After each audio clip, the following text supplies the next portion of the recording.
This morning on the Sunday Footy Show, after 116 games, season 2017 has its first draw, with a Tom Hawkins post-siren point forcing Geelong and the Giants to share the spoils in Sydney. Cats coach Chris Scott is live to face the tough questions. The Tigers are into the top 4 after round 15 for the first time in 17 years, while the Power is still yet to beat a top 8 team. Brandon Ellis joins us fresh from his 30 disposal performance. The Doggies are left to lick their wounds as the Eagles finally get a win on the road in Melbourne. What do the Dogs need to get back on track? And can the Eagles push for the top 4? West Coast All-Australian defender Jeremy McGovern is live in the house. The Swannies continue their run as the form side of the competition. We'll check in with the panel as to how far they can go this year. And Damien Barrett has a special guest for his agenda. 1,736 days since his last full game, Alex Johnson chats with us about his return to senior footy. Plus, the Crows hold top spot on the ladder and the Suns honour the Little Master in Game 300. We've got all your Sunday footy needs covered. Just ask Malcolm Turnbull and Waleed Ali. It's time for the almighty, the all-conquering Sunday Footy Show. Look at him. Hey, good morning and welcome to the Sunday Footy Show. Just a little bit of pre-show banter there from Billy. Bit of banter. Billy, how you going? Good, Tony. Lovely to see you and you watching. Exactly. It's school holidays, so all the kiddies are at home at the moment. Yeah, a long 2 weeks ahead of your mum, I can tell you that much. Nathan Brown's here. G'day, Nathan. Tigers are on the march, TJ. They're playing some really good footy. Oh, I've got a big question to ask you in a moment too, so I hope you got the answer. This man, the man who has single-handedly derailed the Western Bulldogs premiership defence. Don't you start. I'm copying that from their supporters who Luke have Beveridge, issues. Luke Beveridge might take you to task in the toilet again. Have you had a big night, Tony? That's what Lloydie asked him again. Look at the feathers. Me, him, you. Bit of revolver action. Look at it. It was one of the great backhanders from Lloydie. You had a big night, haven't you? Anyway, Matthew's here himself. who wouldn't have? Barrel time for me tonight. I tell you, A young side on the rise in my a young side on the rise. North Melbourne? No. But And Kane Corns. Tony, and I need you to come down to Port Adelaide to fix their goal-kicking woes. They were a disaster last night. Haven't beaten a side in the top 8 yet this year. I don't know if it's going to figure in the show, but your smackdown of Tex Walker through the week on Twitter was just priceless. Thank you. Absolutely priceless. You want to say anything? No, you've said it all. All right, let's take a look at the results so far, and this is how the round has panned out thus far. The Sydney Swans, 35-point winners over Melbourne. The West Coast Eagles, look at that, 7-point victors in Melbourne over the reigning premiers. The Adelaide Crows, not all doom and gloom for the Blues, I've got to say, despite a 2-goal win there by Adelaide. The Gold Coast Suns inflicting misery on North Melbourne. The Giants and Geelong, the first draw for the season. And Richmond, if you don't mind, 13-point winners over Port Adelaide. And this is where it's got them, the top 4. As we said in the intro, they haven't been in the top 4 this deep into the season for 17 years. Famous number at Richmond, that 117, Nath. It certainly is, TJ. The rest of the ladder, Port Adelaide, you got St Kilda there who, if they win today, can take Sydney's spot, the Western Bulldogs. The Bombers get an opportunity to move up today. Gold Coast is doing what they need to do at the moment, winning the winnable games all the way down to Carlton, who are probably playing better than what their position 15th says. Absolutely, and the coach wasn't too despondent last night. But let's talk about the draw. yeah, it's never easy kicking after the siren, guys. No, And, it's not. I'm in this category too, where you miss one, pressure's on. Bill, we don't all have your composure there, but Tommy Hawkins just shanked it, just didn't come off the boot well at all. No, but there's a bit more to this as we have a look, and let's have a look at it again. And just with the sound up and listen to the umpire blow his whistle just as Hawkins is about to kick the footy. He's won a game after the siren before. Tom Hawkins for his second goal of the night to win the game. It's a draw. It's a draw. Got no idea why the umpire would blow his whistle right at that moment, some seconds after the final siren had blown. That would have had to have put him off. Don't they always do that, Corns? Yeah, well, straight away though. The siren goes, blow your whistle. Don't wait 3 seconds until he's just about to drop the ball and then blow your whistle. That would have put him off. Would it be off-putting? I wouldn't have thought so, no. Billy? And you're in the zone. No, you're in the zone. But Stevie J also, we should get a... he was right there saying a few things to him, apparently, about how good he's looking, Tom Hawk. So look at Stevie J right there saying a few things. Mackie comes in to jump on him. and he did shank. He's lucky to get a point there, but so what Stevie J said would have been more off-putting than the whistle? If he could hear it, I dare say it would have been a lot. Yes. Hey, Bill, we've got to get sorry, rid of the draw. Why? It's 2017. We're a results-driven business. No, we're not. And coming out of a game like that, TJ, is continually. So what's the answer? Hang on, sorry, you want to The get answer rid is of the to play. draw. Just get rid of it. We need a result. Why, Damo? So what Because happens? we need a result. You should be employed by the AFL where you change the rules every Yes. week. No, they haven't changed that one at all. And it's Well, time nor they should do. This is Why? one they should change. But it's part of the drama of the game. What Everyone drama gets is 2 it? Everyone's points. deflated. But Everyone's- what does it achieve, though?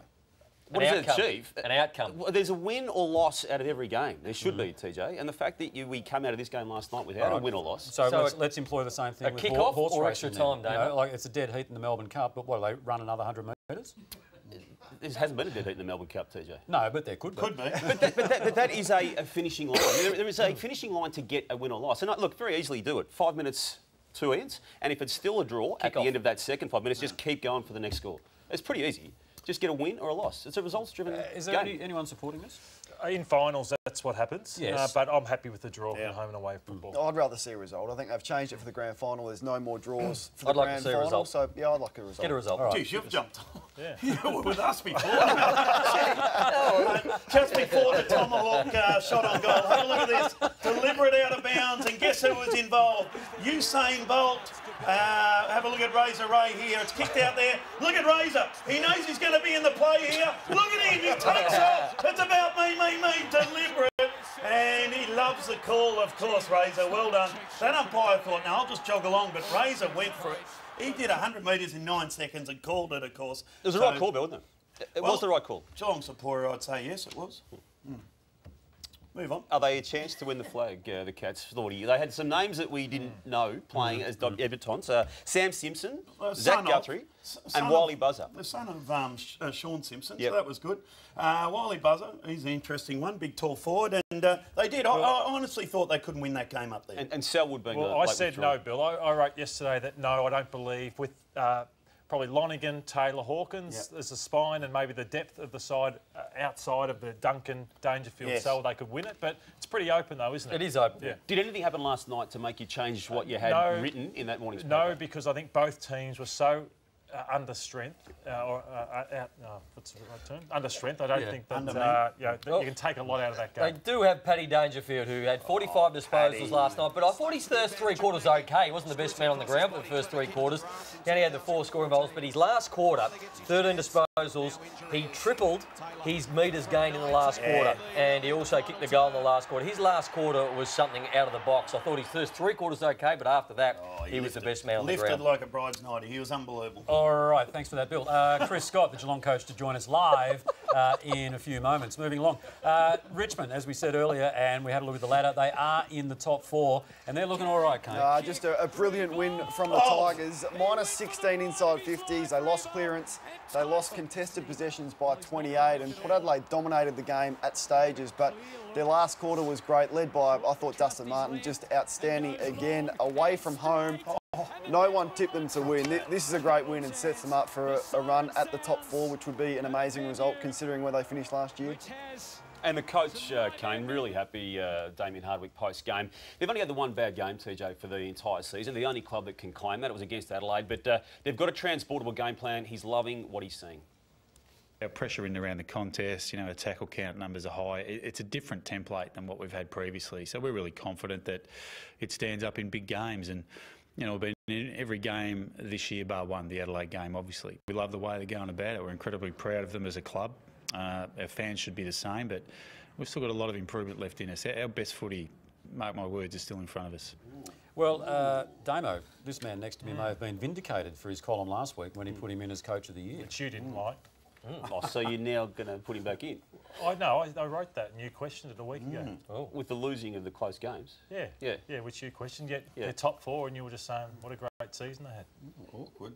What is wrong with Anyway, you can sort that out in the ad break. You're a coach killer, Is that eh? why you set me up to ask that? I didn't know you were going to get all serious on me. No, I'm just saying. Great performance from Richard. You were quiet last week, Lord. No, it wasn't. I was still on glass half full, don't I? Nathan, let me Fancy ask you and Nathan coming to the rescue. you know it's getting bad with me and Nathan team up. Let me ask you, can Richmond, in your eyes, win the premiership? Of course they can. I think any side right now in the top 8, and they're more credentialed than just about any. Their losses this year have been by 5, 2, 3 and 9. Against the top 8 sides this year, they're 3 and 3 against the current top 8 sides. And as you said, they lost to Adelaide badly, but they were in front just before half-time and it fell away. So as the Bulldogs did from 7th last year, they've got a pretty good spine. They're the best centre-half back in the competition. And the Mosquito fleet that they've added adds what they didn't have last year. So any side in the top 8 at the moment can win it, and I think they're as well credentialed as any. Dustin, I cannot wait for Brownlow night. Dustin, Martin and Dangerfield. The amount of 3 votes got, this could be the highest polling night of 2 players. They're just going to run away with it, these two. It's just a matter of who wins it. And another 3 votes last night. He had 36 disposals, the most score involvements on the ground. The out-of-contract status isn't affecting him at all. No, it was surprising as well. Ebert went to Cochin. I would have thought the obvious matchup was Ebert to Dustin Martin. Ken Hinkley went to Cochin. And yet again, Port failed to beat a team that's placed in the 8. It's a theme. It happened early in the season. It's happening as we are now entering the back half of it. And you can see the quality of the opponent there that they are losing to. And I know Geelong obviously only by the 2 points, and West Coast again a kick in a bit. But it's a theme, Kane. Yeah, just can't hide from it now, Damo. Ken Hinkley has tried to distance himself from it during the week, but they can't hide from that stat. They take on West Coast in Perth next week. Another challenge for them against the top 8 side. But yeah, that is a real issue for them. One thing Ken did well last night was target Alex Rance. The first time a side has come to basically tag him as a full-back. Now, Trengove did the job early, and Rance was so rattled. He lost one-on-one contest. He's Cochin at half-time having a chat to him. Clearly, you can tell the frustration. You don't seem like that. You don't, and he spoke after the game saying Trengove got in his head. But credit to Cochin and to Rance, because his second half was as good as it always is. I thought he just read the play. He forgot about Trengove and backed himself in the air, and was a key reason 8 disposals in the last quarter. He is, and he was one of the players. See players get rattled like Bug the other night, didn't really come back. Hennison, who got roughed up the other night and didn't come back to the game. He was all sorts of trouble at half-time, and to come back and do what he did, I mean, he is a superstar. Just before we leave this Port Adelaide-Richmond game, Kane, you wrote during the week about this rivalry from a Port Adelaide perspective, saying it was only second to the Adelaide Crows rivalry. Yeah. Jack Riewoldt had a response to that on Fox Footy during the week. Kane Corn said that they hate Richmond. Chaplin went from Port to Richmond. Port Adelaide. Kane Corn said today that it goes all the way back like 20 years. Kane Corns is speaking on behalf of the Port Adelaide Footy Club. We did play 300 games there. Yeah, we beat him in their 300th. He's 300th too, I think. So. And I didn't say they hate them. I said they love to beat them. And that is what a rivalry is. Clearly, I was speaking on behalf of Port Adelaide, but there's history there, and Port Adelaide love to beat Richmond. This was another chapter in the rivalry. All right, the Tigers' Brandon Ellis to join us a little later on to talk about that. What about the Western Bulldogs? We talk about how good Richmond is at the moment, but the Western Bulldogs just seem to be in complete disarray. For me, it's not a matter of whether they can win the flag, Teach. It's whether they can make the finals. That's how serious it's got for the Western Bulldogs this year. Yeah, certainly they weren't great yesterday, but a man who stood up in the last quarter, Nathan Vardy, the former Geelong player, kicked this big goal. The Dogs are coming really hard, and this sucked out the life of the Dogs' comeback. And then he went behind the footy and took 2 big contested marks to save the game. Have a look at the time there, and to take that mark there, a minute and a half to go. He wasn't his best game I've ever seen him play, but his last 10 minutes of that game were outstanding. Well done to Big Nate there. He needed a couple of good marks like that. A lot of interesting comments you just made about the Bulldogs. Their coach is giving some mixed messages in recent weeks. He got caught up in an umpiring controversy during the week, and even post-match yesterday, it's a different type of word and sentence that Luke Beveridge is using now compared with what he's done in the past. What I said was I'll never openly question their hunger. Well, I think it's, I'll challenge you to compare. You're always comparing us to how we've been, but are you doing the necessary comparisons? What are you comparing? Just the Western Bulldogs entity, that side? If we look at reality and change, yeah, just do some homework. Sometimes take a little step back to go forward for various reasons. The step back to go forwards, it's strange to hear a reigning premiership coach say that. Kane, do you subscribe to Matthew Lloyd's theory that they're in real trouble? Yeah, I don't think they can win the flag. And this one at home against a side that can't win in Melbourne, West Coast. West Coast lost 2 key players early. They were without Predis and some other stars. We spoke about Stringer, who can't touch it. Johannisen, they've got some concerns, and they just haven't been able to settle that forward line. So they've got some real issues. All right, let's take a look at some of those issues now with Lloydie over at the Plasma. The Western Bulldogs were manic last year. It's what won the premiership. Their pressure was phenomenal. Take a look at yesterday. Some of the coast-to-coast goals from this from West Coast Eagles side, just too easy. You see a lot of players at the Western Bulldogs guarding space, but if you haven't got someone putting pressure on further afield, you're in trouble. This one pretty much summed up the day why West Coast were great. They get it out the back again, and I pause it here. There's 8 Western Bulldogs players guarding an area, but not actually defending anything, which again, out the back, Jeddah just strolls in over the top to Darling. Far too easy. Saw so many goals like that yesterday. That didn't happen last year. This one here, Jack Darling, a great game, but what's the ease at which two? Suckling, does he go? Not good enough. Cordy just drops his head there. They got beaten 7 goals to none at stoppages yesterday. He puts his hand up, yep, I'll contest it. What's this? Doesn't compete, sheet out the back, goal, game over. They're a shadow of their former self this side. Very good, Lordo, well done. We all love Falcons, of course, on this show, and this is a Falcon. Dangerous. Look at this, Toby. Oh, that is a Falcon there, Toby McLean. When things aren't going right for you, things don't go right for you, Nathan. You talk about things not... Go on, Nathan. I was just going to say, further to Lordo's analysis up there, Johannesson, 4 weeks in a row he's been targeted now by players. Hutchings went to him yesterday, and he hasn't been able to work his way through that for 4 weeks now. He was their most important player for the first half of this year and last year. Murphy off half-back has been okay, but injured. Suckling was nowhere yesterday. Easton Wood hasn't been able to mark the ball in the air like he did the last couple of years and turn it back the other way. And no Matty Boyd. So when Johannesson's not there playing the way he is, that's their best part of their game, their half-back springboard, and at the moment it's not existent. Nathan, you're well versed in the trade space. You cover it closely. You know what a player's worth. What are you seeing when you see Johannesson play like that in the past month by way of the price? And if you are another footy club, are you going to still go hard for him? Well, his price has to be coming down. It was every bit the $700,000 player they were talking about earlier on in the year. So what is it now then? But look, I'd imagine a club would still pay that because he's a very, very good player. But I think you'd have some doubts now, wouldn't you? A club will, though. If you look at it a few years ago, would you say a club would pay $1 million for Tom Boyd? But you've just highlighted the fact he has not been able to respond to this past month. If he cannot convince another club that he's going to get through this period, you couldn't pay that money. Him and his coach need to do that. Maybe he goes forward. Maybe he plays out of the goal square for a bit, then goes back to half-back. I think Luke Beveridge is big on playing model positions. I think it's time for him to find another position. They tried that yesterday. They tried that. Didn't work. One of the disappointing things from a Bulldogs perspective yesterday was the reception that Jake Stringer got from Bulldogs fans. Yeah, he got the Bronx cheers at one stage. He had 3 disposals to three-quarter time. Tried hard in the last, but it was all too late. But I think Jake's playing like a premiership hangover player in that when he gets aroused, like in the last quarter, and the team's coming back, he gets up and about. Johannesson was a bit the same, but when it was hot early and things weren't going against them, Stringer just didn't work hard enough. And even the free kick count went against them, Lord. I say that because for the past year and a half, they've been very significantly positively. You can see that scoreline there yesterday, TJ. 6 difference there. And then they were tracking similarly to last year to that point of this season, that 100+ free kicks and also second best on the list when it comes to frees against. Your fault, Damo. No, it's an issue. Look, let's just treat it seriously. Clubs are raising it with the AFL. Sydney, Hawthorn, North Melbourne all have raised it. Other clubs have too. They're the 3 we know have. And West Coast got the rub of the green. Yeah. So you think, they played on their minds. Well, Luke Beveridge was angry at it at a press conference on Friday. And the fact that the clubs have raised it, Bill, it's got nothing to do with me. It's the clubs raising it with the AFL, not me. Yeah, but you've raised it publicly. But only because the clubs raised it with the AFL. Anyway, we move on, as do the Adelaide Crows. And this time it was... I'm sorry? They do. They had a nice 12-point win at the MCG team. Yeah, thanks for that, Bill. Bryce Gibbs. You're a bit slow. Bill didn't know the result until he just checked it.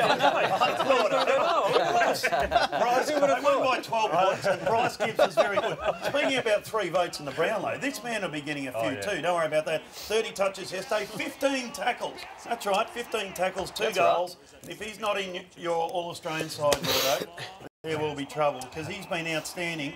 And now, Kane, I want to ask you this. Adelaide had a big crack at him last year. They'll be lining up again to get him.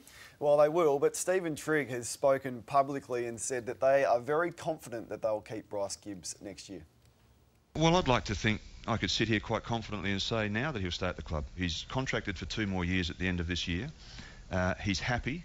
I think part of that's reflected, as you can see, in the way that he's playing. We don't detect the personal issues that led to that issue arising last summer. So I can sit here quite confidently and say that he's a Carlton player next year.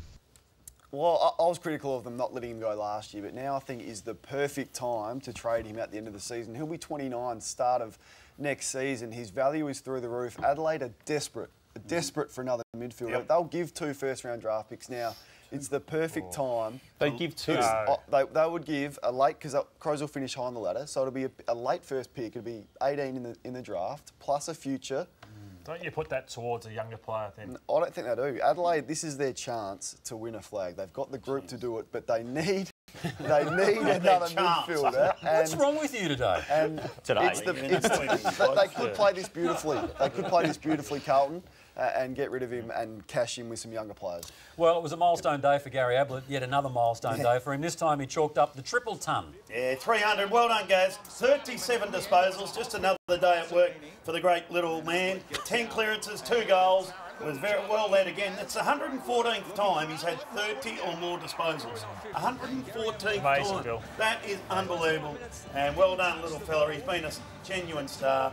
And he might go back to the hoops next year too. That'd be nice, wouldn't it? That's looking very likely. A young star on the rise is Ben Ainsworth. What a goal he kicked yesterday. Kicked 4 actually in the game. So a real breakout game. A phenomenal goal, TJ. Unbelievable. We show the replay again. It was that good. Oh, yeah. It took me back.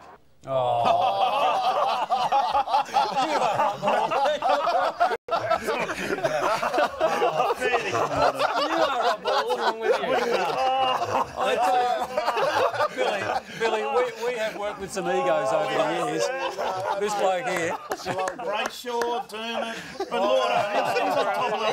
He's up the top. You are up the top. You're up the top. The best one you're not ready for. Trying to work out why the Ainsworth goal was in that rugby. Hey, coming up a week with Bashir Woolley, we've got another week coming up similarly because of the Tom Bug incident.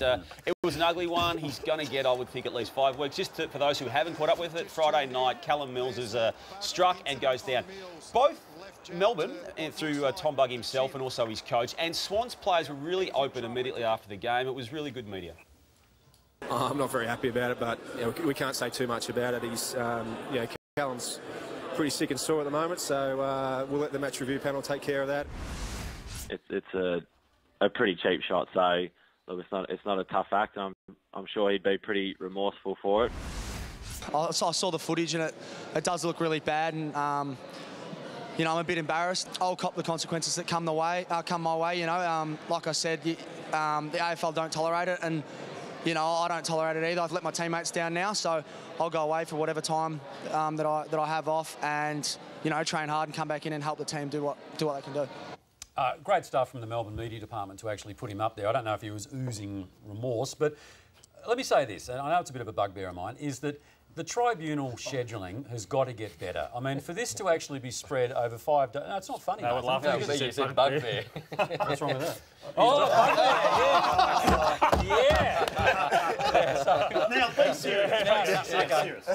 Serious. No, because this is actually spread over 5 days. The incident happens on the Friday, so we get saturation coverage on the Friday night. All weekend, we're doing it now, we're talking about it. Monday, we'll be waiting for the match review panel. Tuesday, we'll get the tribunal. Then presumably Wednesday, there'll be a follow of some sort. They've got to get better and smarter and do it within a 24-hour window. Now, Damo, I've said this to you off camera before. I recall, albeit in the late 80s, when the West Coast Eagles first started, going along and doing a tribunal hearing at the old VFL house on the Saturday morning after they play. Why can't we do it in a 24-hour cycle? I agree. They like getting the match review panel together with all matches to assess, TJ, with the same line of thought. But they won't say this. They don't mind the commentary around it either. They won't say this, but great image for the game. No, and it is sending a good image because of what Simon Lethlean did last week, Lordo, courageously going into his own system to challenge it, to get the right decision on Bashir Woolley. It's the right decision. Did you see Doc Larkins behind that camera and then just positioning himself to get in that shot? Can we see that again? Have we got no, we don't need to see it again. We don't need to see it again. I tell you what, if that's the downside of the weekend, then you've got the upside. No, yes. Do I? Well, it says here. Alex Johnson. Did you have a big night last night? I thought you were going to the funny. No, we're going to speak to Alex Johnson. It's been hasn't played footy since 2012 grand final, and managed to come back through the knee from yesterday. And we're going to speak to him, TJ. in about 45 minutes' time. I hope you're awake. Platform 28's not open yet, is it? All right. It's always with some trepidation that we delve into what caught my eye, and we are doing just that right now. Billy, kick us off. Oh, we love Brian, we love BT, of course, we love his work on the TV and the radio, but he probably shouldn't delve into the medical side of things. Have a listen to Brian. I'm sure it's a jab in the shoulder and waiting for that to take effect. I am 100% sure that that's what they were waiting for. Didn't want to put him on the bench because the temptation to go on the ground would have been too much for someone with the thirst for the contest like Viney, even when he's not ready. Only problem is, BT, Viney's put the jacket on and gone to the back row, so boy, that's not good news. That's blowing the beater out of it, Richo. It's fizzer for you there, BT. You had me convinced, Brian. Oh, that's a fit for old Brian. We love him. We do love him. We love him. He had plantar fascia in the foot. Yeah. What have you got, Nathan? I'm sure you've got something. Yeah, to be tough. Now, Bill, you played footy, centre half forward. Have to be tough to play there. Stand in the hole. Gaz, I'll skip you, Damo. But TJ, you had to interview Nelson Mandela when he came out of prison. Very, very hostile territory. Kane, you tagged the best of them. He took on Barry Hall. But nobody on this panel is tougher than this man.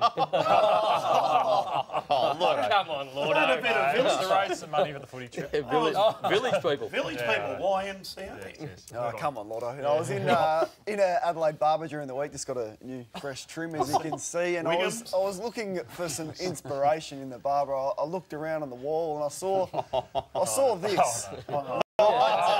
Next to George Clooney, if you don't mind, Nathan Brown in an Adelaide barber shop, so I just went and got the old Nathan Brown. Yeah, George. Is that real? Yeah, they're real. Now, they're assisted. Now, heavily assisted. This could go pear-shaped, so stick with me this one. Now, Tom Bugg was the villain on Friday night, but I didn't think there was any need for him to be transported out of the MCG in this fashion. Let's take a look. Oh, let's have a look. Yeah, where's the funny bit? Where are we, Lordo? Producers, I shouldn't have gone. What was it? It was meant to be a close-up of the pest control. So can we get a close-up? Oh, it's 2 weeks. I'll take a band. Damo, you're into me. No, Lordy, I normally back you up on this. You should have stayed with the Ainsworth. Maybe Walto upstairs. No. I would just quit while you're behind. Righto. Let's go to a break. And when we come back, we'll catch up with Chris Scott. You're watching the Sunday Footy Show.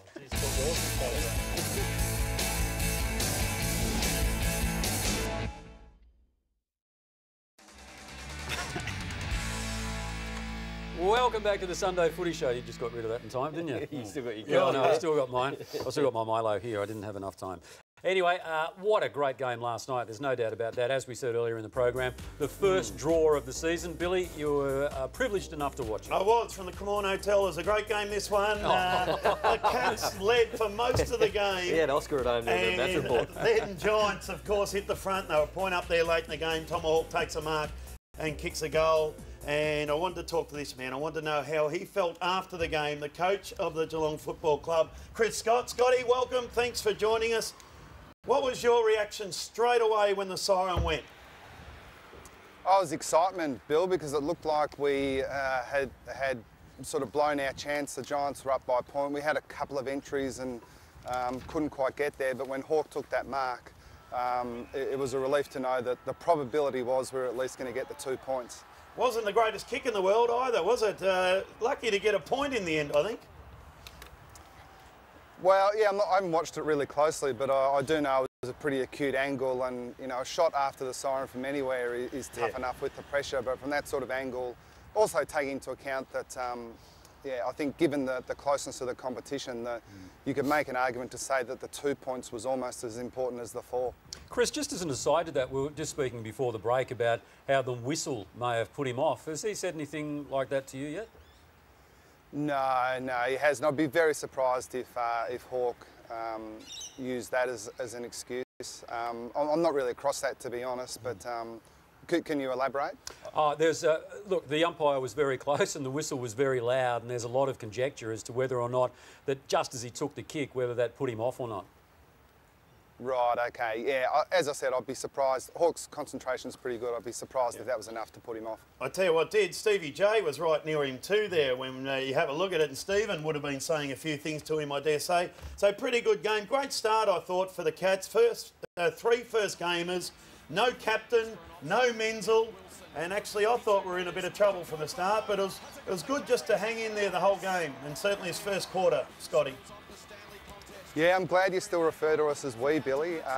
We all felt that pre-game was going to be a big challenge, even if we had all our personnel, such as the quality of their team. But we just kept losing players in the week before the game and right up until the final warm-up when we lost Menzel. So it wasn't the ideal circumstances to bring in 3 debutants at once and lose your captain pre-game, but all those guys acquitted themselves really well. We're really proud of the players' efforts, even though we didn't get the win in the end.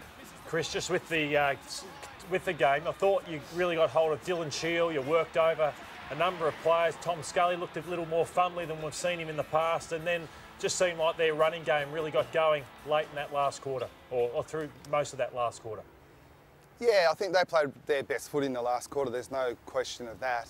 The conditions were a little bit slippery, which made ball handling hard in the congestion, and I think they've got such good midfielders in there, and Shield was getting away from us there at one point. Blitzarves did a pretty good job on him in the second half, and obviously Paddy Dangerfield led from the front for the second week in a row without Joel there. So we were confident it was going to be a pretty close battle between 2 pretty strong midfields, and probably include our 2 ruckmen in that as well. They did a great job on a good player in Mumford. Hey Scotty, Sam Menegola found himself out of the side earlier in the year, but he's been brilliant, consistent since coming back. Last night, 33 disposals without Selwood, the most score involvements on the ground. You would have been happy with probably his best performance of the year.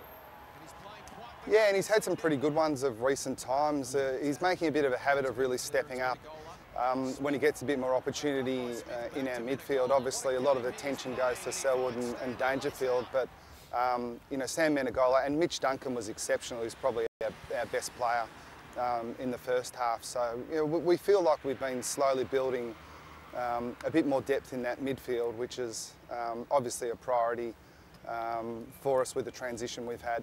And when you selected the side during the week, you probably didn't have these 3 names in the 22, but Buzzer, Guthrie, Simpson all played last night, and you spoke about the depth. This just adds to it, Chris.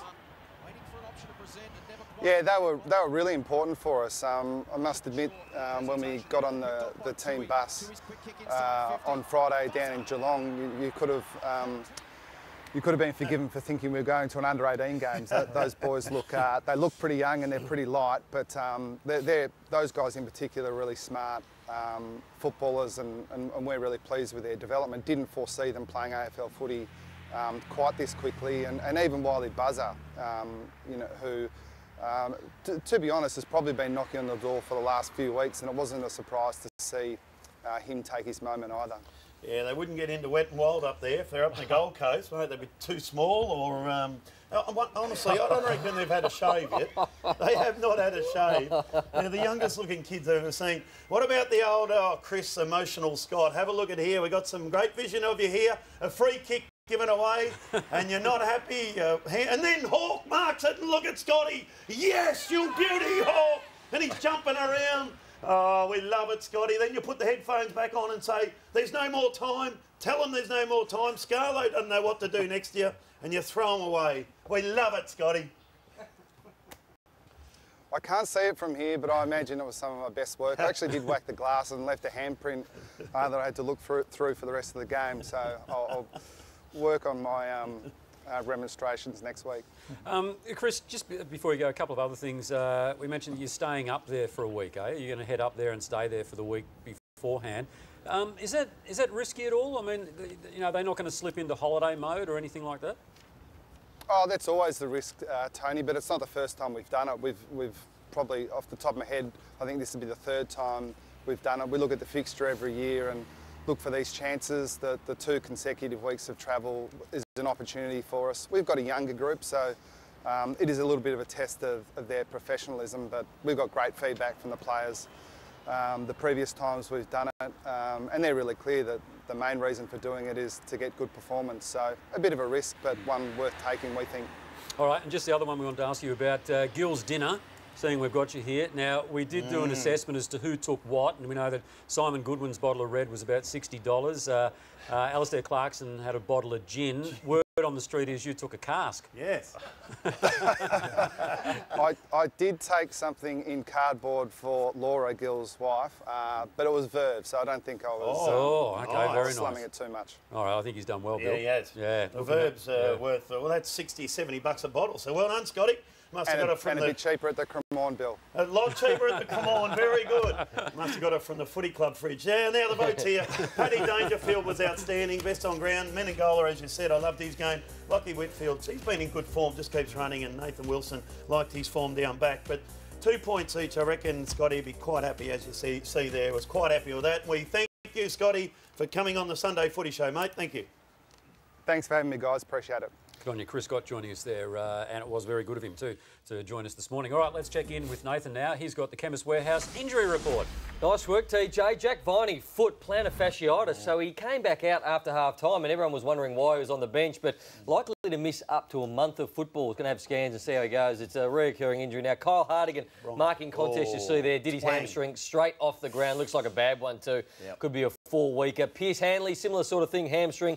Running off half-back. He did come back on, but then went back off the ground as well. So, and Jared Waite, this is the story of his career. 4 goals, unbelievable, then icing up the calf late in the last quarter. So, and this young man, Jeremy Finlayson, first game, left knee. Let's hope for the best for him. He's going to have scans today, but it doesn't look good. And for first game, we wish that young man, Finlayson, all the best. I've never known so many players to be pulling out of matches late and injuries building up. So I'm not sure if it's the toll, the game getting faster, what it is, but countless injuries week after week. Yesterday, of course. Yeah.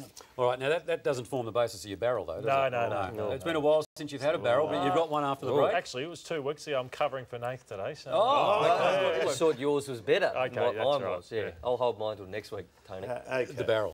All right, good on you. Well, we will take a break. Brandon Ellis will join us right after this to talk about the Tigers there in the top 4, if you don't mind.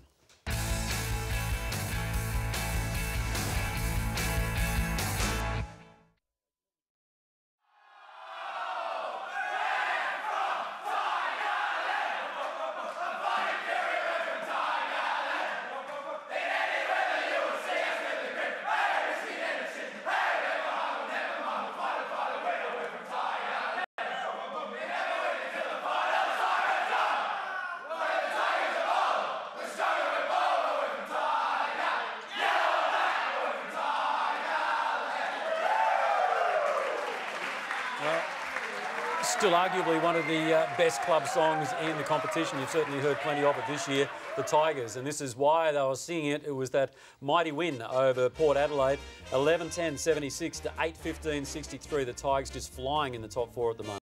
No, they were terrific. TJ came over with a mission. I thought some of their better players were down early, which was a great result for them to be able to win without those players standing up in the first half. One player who did, though, Brandon Ellis, joins us at the Melbourne airport. He was terrific last night, 13 disposals in the first quarter. Congratulations, Brandon, and sitting nicely in the top 4 as you wake up this morning. Yeah, thanks, guys. Yeah, it's nice to see us sitting in the top 4, but as I said before, there's a long way to go. I think we've still got 9 games to go, so we can't rest on that. We've got a big second half of the year ahead. Well, let's take a look at some of the game highlights. Thought Port Adelaide challenged you early, dominated inside 50s. They missed some shots on the scoring board, but half-time you had Alex Rance down. Trent Cotchin was well held by Brad Ebert. But the adjustments that Damien Hardwick made at half-time were pretty important.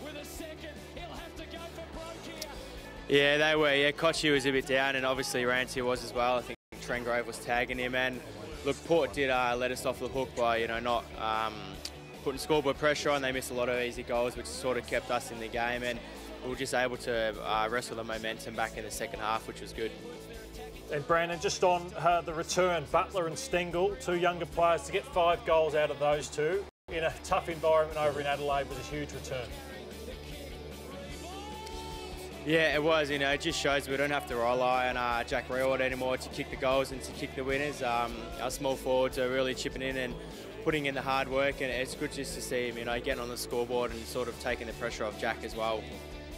Brandon, a lot's been made of your midfield last year in particular, inconsistencies and obviously Martin doing a fair bit of the heavy lifting, but this year your own game been very, very consistent, as again last night, 29 disposals, as Kane said, 13 in the first quarter. It's a midfield that bats deep now.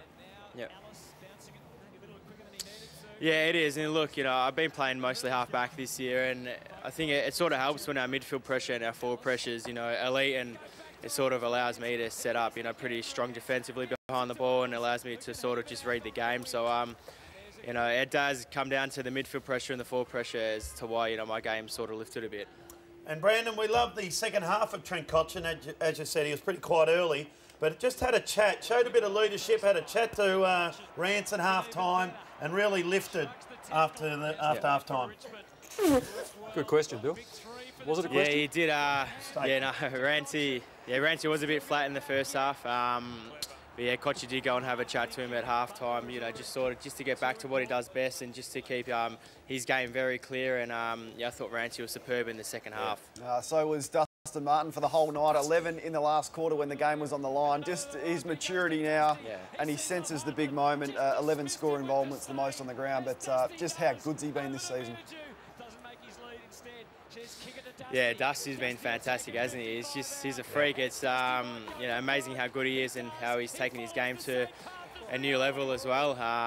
So yeah, he's having a fantastic year, and hopefully, you know, he can keep it up. It sort of takes the pressure off Kochi in the middle, and it's also good to see, you know, down press here stepping up, and obviously Kane Lambert as well, who's having a fantastic year.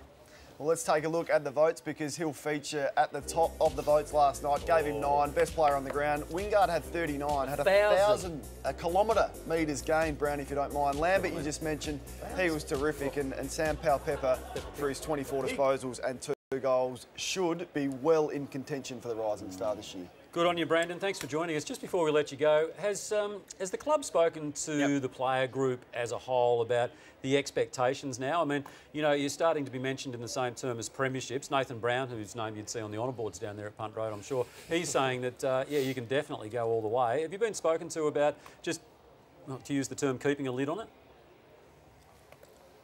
No, you got it, you know. Look, I think anyone's a premiership contender this year. You've seen how even they are. The competition is, but yeah, we just take it week by week. I know it's the old cliche, and it's not what you want to hear. It's boring, but we do, and you can't really look, you know, more ahead than the next week. So you know, we'll keep doing what we're doing, and you know, we'll keep improving, and yeah, hopefully we can take it up to Saints next week. All right, good work. I'll tell you what, his first live TV interview, I think he's done very well. Yeah, really good. Yeah, impressive young man. Very well. Well done, Brandon, and because you were so good, Billy's got a bucket load of prizes for you. We'll tell you about those when you're off air. But thanks for joining us, mate, and good luck next weekend. Oh, thanks for having me, guys. Cheers. Thank you. Brandon Ellis joining us there from the Richmond Footy Club. Righto. Strap yourselves in. I've never known a barrel to have had so much time dedicated to it in the lead up to it. But Matthew Lloyd has been working on this one for minutes. Thanks, TJ. Simon Goodwin spoke on June 18 in the aftermath of the Tom Bug tweet in Jason Johannesson. Let's take a listen to what Simon said back on June 18. But I think it's really important to establish that we want to be a club that's respectful and humble in the way we go about our business, and you know, that's the discussions that we've had with our playing group. And you know, I'm not sure you know, where the game's going in that domain, but I think from our perspective, that's how we want to be seen, and hopefully it's not taken the wrong way. Respectful and humble, he said, but Clayton Oliver didn't listen to that, obviously. Let's take a look at what he posted a couple of days later. Damien Martin, the champion cricketer, am I watching soccer, in relation to the dive or, you know, the response to going down to Schofield. Yet he posts a shot back from the 1994 Ashes, a poor shot that Damien Martin played. I don't think that's respectful or humbled at all. So are Melbourne getting ahead of themselves? Well, I think maybe Tommy Bug and the Melbourne Football Club, off the back of 4 wins, maybe thought, you know, we're playing on the edge and we're getting away with it. You know, they've played Russian roulette a little bit, I think, and they've got away with it, the Melbourne Football Club. But that's not courage, that's not tough, that's not respect, that's not being humble either. And I think off the back of Jordan Lewis earlier in the year, Jesse Hogan earlier in the year, now Tom Bug, Melbourne have to look at the team that beat them on Friday night. That's what respect is, a team that the Sydney Swans, year after year after year, turn up, play hard on the field and are respectful off the field. So Melbourne have achieved nothing, and you earn respect by putting your head over the ball, which I didn't think they did very early in that game on Friday night and were taught a lesson. Well, I'm not going to argue with you when it comes to your football nous, but you've obviously fallen into the category of the politically correct elite, because what is wrong with them sending... And what's wrong with Clayton Oliver defending himself? Exactly. No, why? Because you could defend yourself countless times, but what does it achieve there? But he was accused of faking it. That's it. Right? Whether that's right or wrong, he's allowed to defend himself. He defended himself countless times in the media. Who took the jam out of your donut this morning? What's that? No one did. All I'm saying is Melbourne. We want Melbourne Football Club. Yeah. We all want to see them do well. We do. There's a lot of huffing and puffing, but Friday night I didn't see too Matthew, much on the field. What we don't want is a competition full of robots, and they're showing a bit of character. Their coach didn't like it, TJ. Did you miss the first point? No, but hang on. Did you miss the briefing before the season when Melbourne, the coach, the coaching panel, the CEO, the chairman were all there with about 10 of us from the media telling us they're not going to be a soft team anymore. They're going to really get into the rough. So that was tough, was it? What? The tweets and the Instagram and the punches. No, the tweets were justified because they were defending themselves. Jordan Lewis punching against the Carlton game, that wasn't tough. No. Either was Hogan. Mate, I'm happy to debate it with you, but they're screaming at me upstairs, all right? So we're going to go to a break. We will continue this possibly later in the show.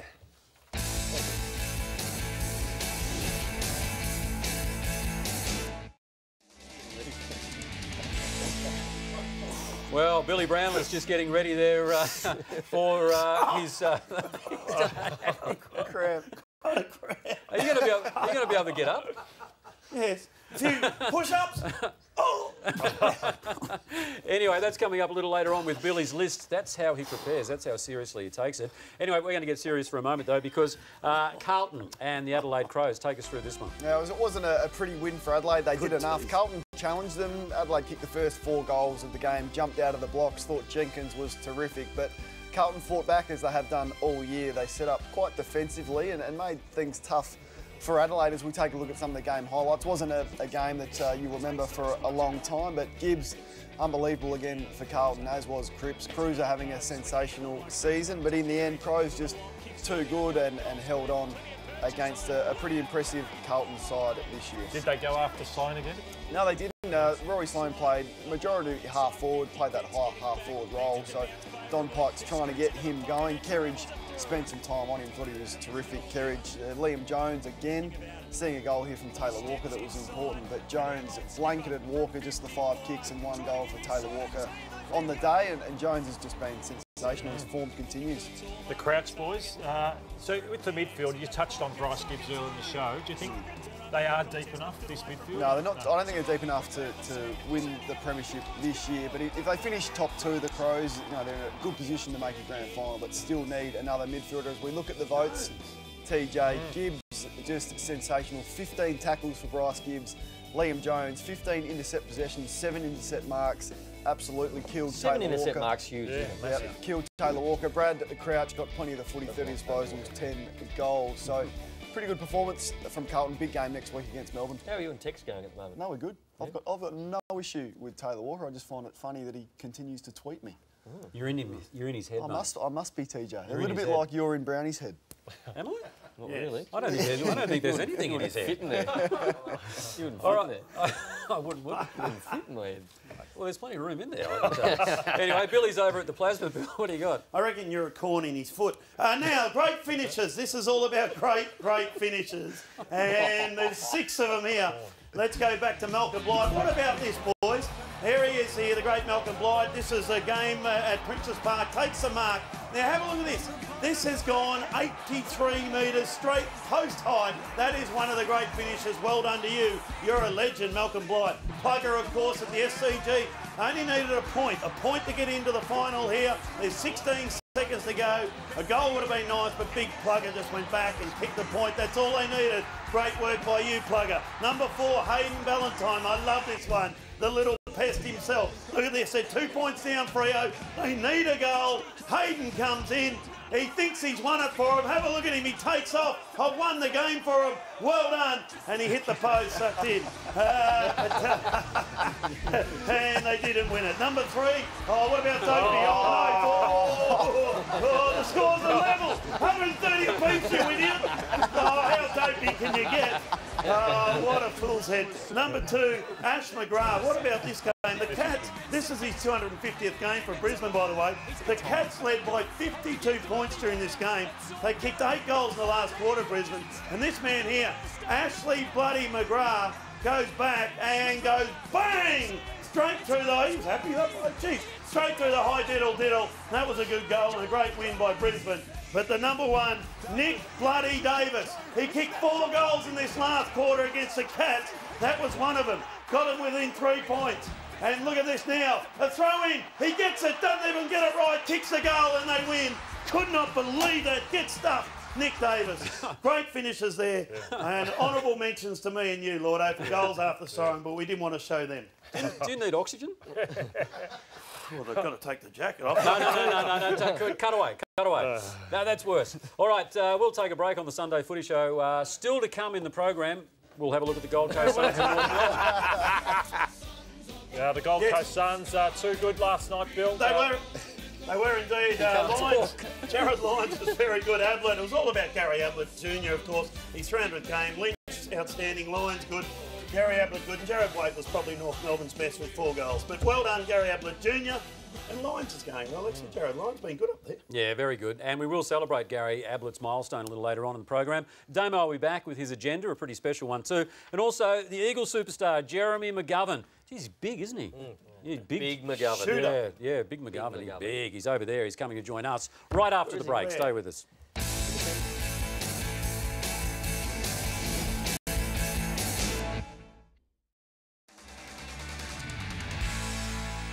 Welcome back to the Sunday Footy Show. Well, they reckon they couldn't do it, but the West Coast Eagles proved everyone wrong yesterday when they did, in fact, score a win in Melbourne, not only in Melbourne, but against the reigning premiers. Jack Darling was terrific yesterday. Carpenty was really good early. Malcolm, you don't see too many Malcolms in football anymore, but he was very good. Malcolm Turnbull. Gap, 42, not in football, not young people, TJ. Lockie Hunter was very good for the Bulldogs, but the best mark in the competition, bar none. Big McGovern is in the house. Welcome, mate. It was Jeremy too would be going. Just trying to build it up, you know, trying to work in some magic. Inconsistent though, the Eagles, but bounced back yesterday, and you really challenged Johannesson at the start of the game as a team. Yeah, we bounced back. Obviously, we probably played a pretty similar game the week before. Obviously, we fell a bit short, but yeah, we challenged Johannesson early. It's probably well documented. He's been copping a bit the last few weeks, and we thought we'd go on the same thing. He's such a good player. You got to try to shut him down a bit. It was a real team focus to go after Johannesson, but I thought your skill level yesterday, particularly in the first 3 quarters, you're able to open up the Bulldogs time and time again through the middle of the ground, and it's probably the best you've moved the ball at parts of this year. I mean, I know they came back in the last quarter, but your style of game yesterday was really good. Yeah, it's good. It's good to finally obviously move the ball a bit better, but yeah, we've been working on it all year, and some games are easier than others at times, and on the weekend, yeah, we got to open it up a little bit here and there, and yeah, it was good. It went a long way to us winning. Jeremy, lots been spoken about your record. We believe you mixed it up a little bit with your preparation coming to Melbourne. What things did you do differently? Oh, no dessert. Oh, really? Yeah, Simo cut the dessert out for the boys, so really? he's hanging his hat on that as well. So yeah, I know. So no, we mixed a few things up, come over a bit early, changed up our just a few little tweaks here and there, and I guess it helped with the boys. It's more a mental thing than anything else, but yeah, no dessert was a big one. I mentioned young Carpenty off the top there, but it was like the Bulldogs didn't have a proper matchup for him. He's really quick, kicked 2 really good goals in the first quarter, and I reckon they weren't expecting Carpenty to do as well as what he did in the first term. Yeah, he's been playing really good footy. He's been playing the waffle. He probably deserved an opportunity a lot earlier, but the boys have been playing pretty well. So yeah, I'm not surprised that he's had a good game like that, but yeah, I think he's good. He'll be good for us going forward, and he's stuck under the radar there for the first quarter. He probably should have kicked 1 or 2 more, but yeah, no, he was really good for us yesterday. Just on your own game, Jeremy, started forward and then floated back late in the game. 10 marks, you know, really influential game, both forward and back. Josh Kennedy, I'm not sure if he's back next week or the week after, but how do you see yourself? Still being that swing man, or would you like to be settled in one part of the ground? Whatever's best for the team, Lloydie. What do you prefer, Jeremy? Oh, everyone loves staying up forward and kicking a few goals, but mate, I love playing anywhere. As long as I'm out there somewhere and I'm contributing every week, I'm pretty happy. But due to injuries we had late, so I had to go back. But I like the fact of versatility. I think it's good attribute to have, I guess. Well, your brother's a pretty handy forward. He was back for the Crows yesterday. Yeah. Round 15 still yet to sign.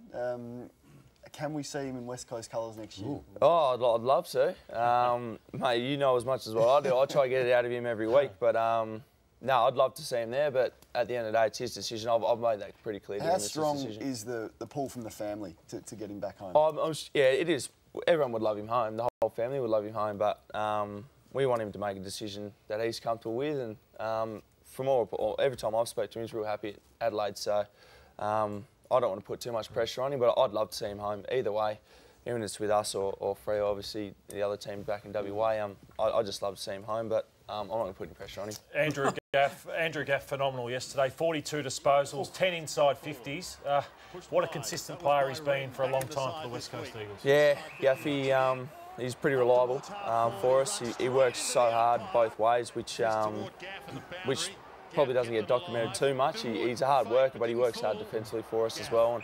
And he's always going to rack the ball up. He gets the footy every week for us, and we love the ball in his hands. So if we can have 42 every week, that'd be awesome. You'd love to get Josh Kennedy back, but I thought Jack Darling's form since he's been out has been terrific. Again yesterday, 3 goals. He offered an option every time up forwards, 12 score involvements. He was very, very good yesterday. Yeah, JD's he's one of our key players, and he's copped a bit of criticism, but internally we know how valued he is and how much of a good player he is, and yeah, it's good to see him finally hitting the scoreboard. He's stepped up without Kennedy there, hasn't he? Yeah, he has. I think he has, but he's got a bit of flack for it, but yeah, internally he's definitely stepped up for us, and he's a massive target for us. He's a hard match-up. I've played him in training plenty of times. He's hard to match up on, so I'm glad he's in my team. Jeez, I tell you, good-looking rooster, isn't he, Bill? Very much so. Yeah. Oh, Big McGovern. He's all right. Do you reckon you're in All-Australian form again? Am I? Yeah. Yes. This is where we're going with this, Jeremy. This is where we're going. No, All-Australian form? Yes. Oh, what, as a forward or a back? As a player. As a swing man? No, I don't know. Yeah, I don't really look into it. Well, really too much, mate. I'm just trying to play footy every week. No, we're heading somewhere, mate. You know, it's taking you a while, Bill, but you're getting there. Let's hope this doesn't happen there again. We go. It's not hard to put on an All-Australian jacket. Come on. Oh, Jeremy, what's going on? What, do you think it was a hoodie? Yeah, I did, mate. I did. I've treated it like a hoodie there, and yeah, it didn't come off too well, did it? Let's have a look at the votes. And as Lordo said, I thought Andrew Gaff was clearly the best man on the ground yesterday. Dom Sheed continues.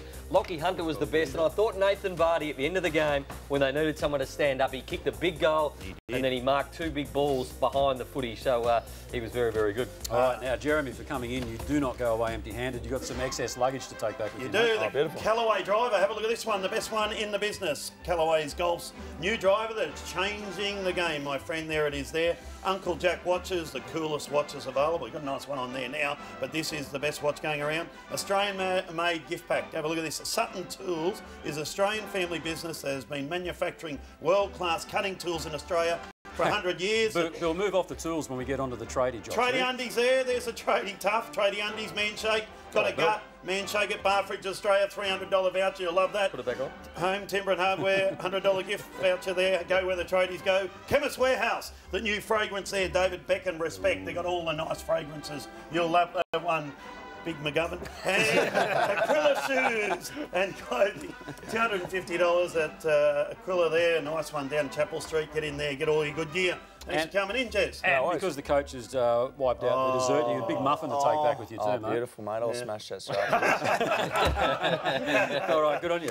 All right, stay with us now because Lloydo's standing over there by the plasma. It's always with some trepidation when we've got a guest in the house, certainly a past All-Australian with his current team. Jeremy, just behind Rance and Hurley. So he misses out, Phil. But I've only made the one change this week. Pretty settled team, and Carlton will be pretty happy because they've got their 3rd person into that team. Bryce Gibbs just been a phenomenal year, considering he looked for a trade at the end of the year. Didn't happen, but great form. Cruiser, Gibbs, Doherty, who would have thought all those 3 for a side in the bottom 4 or 5 would be in the All-Australian. But other than that, it was hard to make change. I looked at Gaff possibly for the wing, but Mitch Duncan holds his spot for another week. All right, good on you, mate. Thanks for that. Jeremy, have a safe flight back, and we'll see you back here very soon. Yeah, thanks for having me. Jeremy McGovern, Big McGovern, joining us on the Sunday Footy Show. We'll take a break. When we come back, a stack for you, including Damo's going to have a chat with the Swans. Alex Johnson, what an amazing story he's got. See you soon.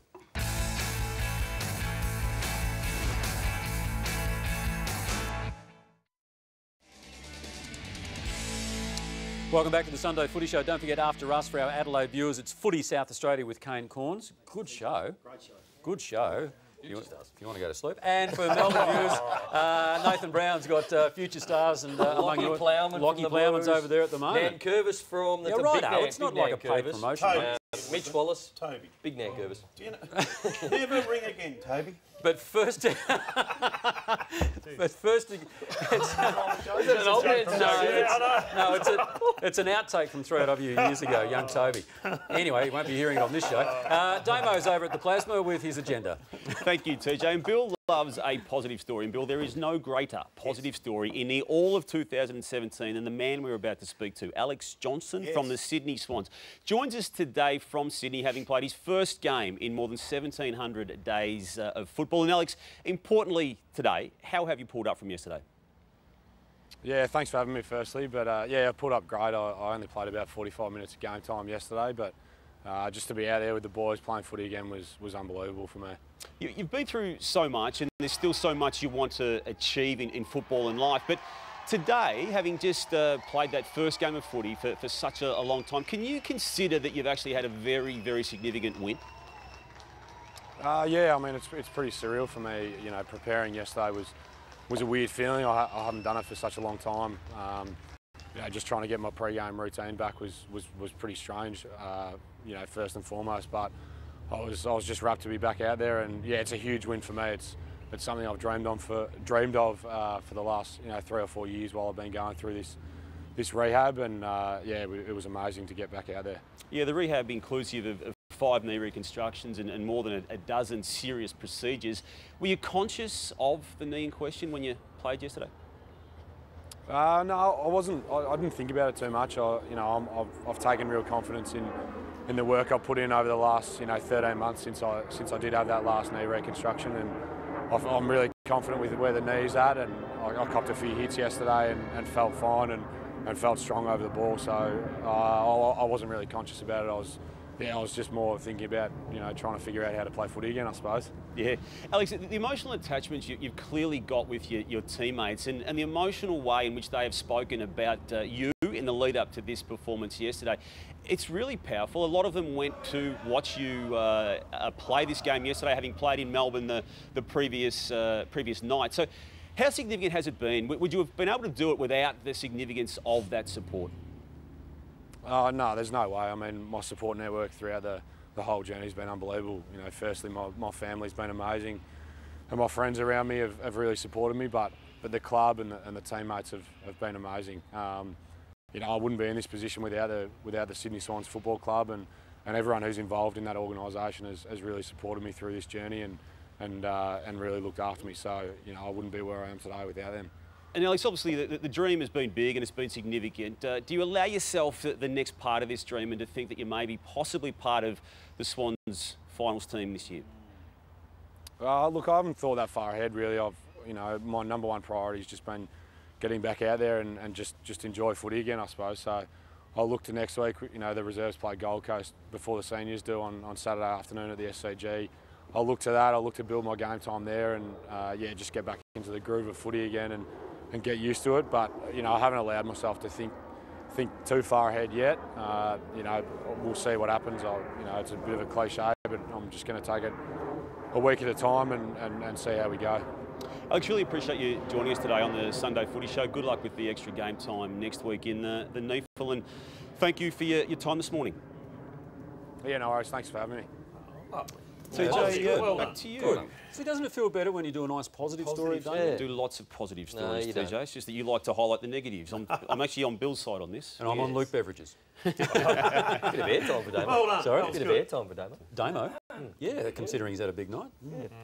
I don't know what you want about here. All right, let's move on to the big boys, Swannies, because they got the job done on Friday night against Melbourne, didn't they, Noidy? They did 20 scoring shots to 5 at half-time, yet they're only 1 goal, 14 in front. But Franklin, 4 goals, 3. Parker and Kennedy were magnificent. Yes. Hewitt probably the best game he's played for a long, long time or at AFL level. But the votes, I've given Parker, Kennedy, Franklin, love Zach Jones, run-off half-back. Bill, Rampy, stiff to miss out. Oh, I love Rampy. All right, keep it going, Lloydie. Tell us about the Lou Richards leaderboard. Yeah, the Lou Richards leaderboard. That man, Dangerfield, in front. Dusty Martin, the two clear best players in the game. Selwood obviously couldn't get any votes this week. And great to see a key defender, Alex Rance, in the top 5. Yeah, and he might be in the front seat behind the wheel of this.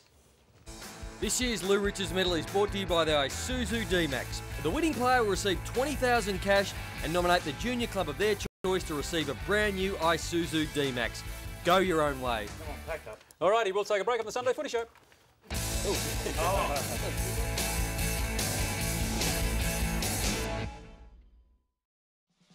It was 2009, a year dominated by one man, the son of God, Gary Ablett Jr. At the peak of his powers, Gary took home Charlie in a landslide and a second premiership just days later. But maybe the most magical moment of his season came in round 5 on a wet, wild and windy day at the Cattery. With the game put to bed deep in the last, the Ablett show was far from over when Gazza snagged this one from a near impossible angle. Ablett, speaking of enjoying himself, from the pocket. That is as good as it gets from the genius. Surely he could never ever top it. Surely not. But fast forward 4 years on, and now a son, Gary was set for a royal return to Geelong. The stage was set for the little master to repeat history. Really well done. Lynch stretched for it. Here's Ablett from the pocket. High ball. Don't tell me. Yes. Goodness gracious me. That is an unbelievable goal from Ablett. Deja vu, my friends. The homecoming was complete. Wow, Billy doing a bit of French with deja vu. Deja vu. I was listening to an interview on 3AW yesterday with Rodney Eade, who said that he reckons Gary Jr. has eclipsed his dad. Would you agree with that, Bill? No. He's old man, a better player, better record, young Gary. But to go and watch senior play all day, every day, you would. All right, OK. Plenty to debate in the world of football. And that'll be done certainly tomorrow night on Footy Classified with Matt. Who you got on tomorrow? Is it the normal panel? Damo's in. Damo! Caro's Wow. still on her long holiday. I'll tell you what, you've had some names. Nathan Buckley, Brendan Goddard and Damo. Anyway, that's 9:45. Oh, feathers. That's not meant as an insult. 9:40. Did that come across as an insult? Yeah. Oh, well, it wasn't meant to. Is Damo listening? Oh, he's over there. Anyway, 9:45 tomorrow night on Channel 9. Damo and the crew. Make sure you're watching that. And also 8:30 Thursday night, The Footy Show, the original and the best. You know who we got on? Patrick Dangerfield? Damo. Oh, Damo, yeah, of course. Well, don't worry about Patrick Dangerfield. All right, over at the Plasma now is... It probably did come across as an insult, didn't it? All right, here's Nathan. Thanks, Anthony. Sports bet this weekend, 24 up promo. We're calling it the $550,000 kick last week down in the Cattery. Fremantle, 24 points up in the second term. Then Walters, 20 metres out, misses. So all the Cats punters get paid out $550. If it goes the other way, we keep our $550. Sucked in. And I keep my bonus. But let's have a look at today's games. And a couple of good ones on. Bombers very, very short today at Etihad, so we don't think the Brisbane Lions will get up over the line. And what about this game? We opened the Fremantle Dockers favourites in this game. Have a look at the quote on screen now. The big money has come for the Saints. They were very good against West Coast back in round 1 over there. But to tell you what, now Fremantle looking very good odds on that occasion. And then another one. These two were very even, about $1.90 each of two at the start of the week. All the money has been on the Pies during the week, even though the Hawks have been playing some pretty good football. And remember last time, the Hawks are 36 points up and Tom Mitchell had 50 disposals. Wow. Can he have it again? 50 disposals, $31 for Tom Mitchell. I've been busy at my desk this week. Tommy Mitchell, 50 disposals, $31. Gamble responsibly, Anthony. Yes. Thank you very much, Nathan. $151 something. Oh, you're bookied now too, All right, that wraps it up for this edition of the Sunday Footy Show. Don't forget, Footy Classified, 9:45 tomorrow night with that man, Damien Barrett. We love you, Damo. All right, whatever you're doing for the rest of this Sunday, hope you enjoy it. We'll see you next week.